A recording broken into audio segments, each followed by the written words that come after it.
Teman-teman, apakah kalian tahu yang disebut dengan sistem organ? Sistem organ adalah sekumpulan organ yang saling mendukung dan bekerja sama agar tubuh tetap berfungsi sebagaimana mestinya. Sistem organ pada manusia terdiri dari sistem pernafasan, sistem peredaran darah, sistem pencernaan, sistem reproduksi, sistem gerak, sistem ekskresi, sistem endokrin, dan sistem saraf. Teman-teman, yang pertama kita akan membahas tentang sistem pernafasan. Sistem pernafasan manusia adalah sekumpulan organ pada manusia yang terlibat dalam proses bernafas. Bernafas adalah pertukaran gas berupa oksigen dengan karbon dioksida melalui organ pernafasan. Organ utama dalam sistem bernafas adalah paru-paru. Sedangkan paru-paru manusia memiliki dua buah, yaitu paru-paru kiri dan kanan.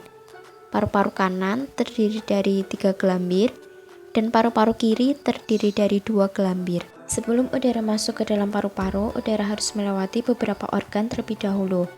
Udara masuk ke dalam tubuh melalui lubang hidung dan akan disaring oleh rambut-rambut hidung. Selanjutnya, udara akan menuju ke pangkal tenggorok. Kemudian, udara masuk ke dalam suatu saluran, yaitu tenggorokan atau trakea.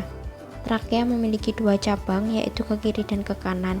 Cabang tersebut dinamakan bronkus.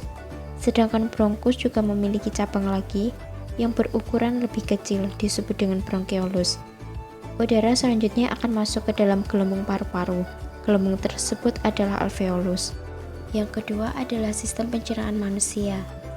Sistem pencernaan manusia adalah proses berjalannya makanan, mulai dari masuk melalui mulut hingga keluar melalui anus. Sistem pencernaan ini berfungsi untuk memecah bahan makanan menjadi sari-sari makanan yang mana dapat diserap oleh tubuh.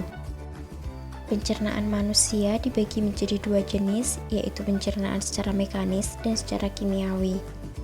Pencernaan secara mekanis yaitu proses pencernaan yang menggunakan alat tertentu, sedangkan pencernaan secara kimiawi yaitu proses pencernaan makanan yang dibantu oleh beberapa enzim.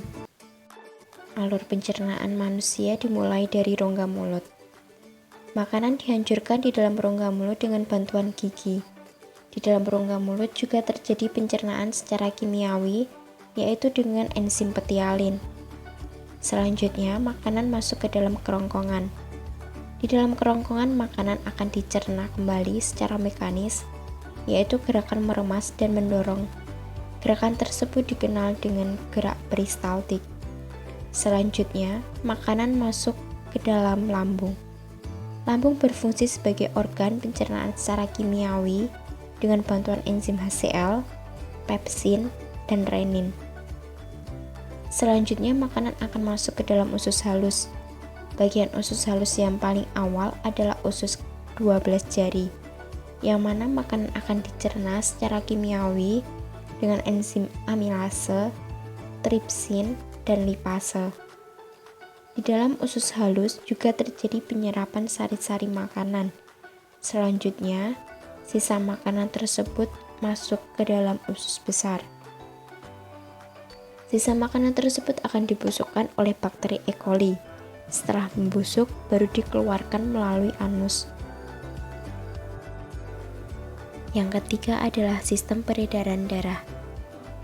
Sistem peredaran darah manusia berfungsi untuk mengangkut nutrien, oksigen, dan zat yang sudah tidak dibutuhkan oleh tubuh menggunakan perantara pembuluh darah. Alat peredaran darah manusia terdiri dari jantung dan pembuluh darah. Pembuluh darah terdiri dari pembuluh nadi atau arteri dan pembuluh balik atau vena. Jantung memiliki 4 ruang, yaitu serambi kanan, serambi kiri, bilik kanan, dan bilik kiri. Sistem peredaran darah manusia memiliki 2 mekanisme, yaitu sistem peredaran darah besar dan sistem peredaran darah kecil. Sistem peredaran darah besar apabila darah berasal dari jantung menuju seluruh tubuh dan kembali ke jantung. Sedangkan sistem peredaran darah kecil apabila darah dipompa keluar dari jantung menuju paru-paru kemudian kembali ke jantung. Yang keempat adalah sistem gerak. Sistem gerak manusia meliputi otot dan juga rangka. Rangka tersebut tersusun atas berbagai macam tulang yang saling berhubungan, sedangkan antar tulang dihubungkan oleh sendi. Sistem gerak berfungsi untuk menggerakkan tubuh dan juga melindungi organ-organ penting dalam tubuh. Rangka manusia secara garis besar terbagi menjadi rangka tengkorak, rangka badan, rangka anggota gerak atas, dan rangka anggota gerak bawah. Selain keempat sistem organ di atas, manusia juga memiliki sistem saraf, sistem endokrin, sistem ekskresi, dan sistem reproduksi. Sistem saraf berfungsi mengatur aktivitas otot dan juga sekresi kelenjar. Sistem endokrin berfungsi mengatur proses metabolisme tubuh melalui sekresi hormon. Sistem ekskresi mengeluarkan produk hasil metabolisme yang sudah tidak dibutuhkan tubuh, misalnya urin. Sedangkan sistem reproduksi berfungsi menghasilkan sel sperma atau ovum untuk proses menghasilkan keturunan.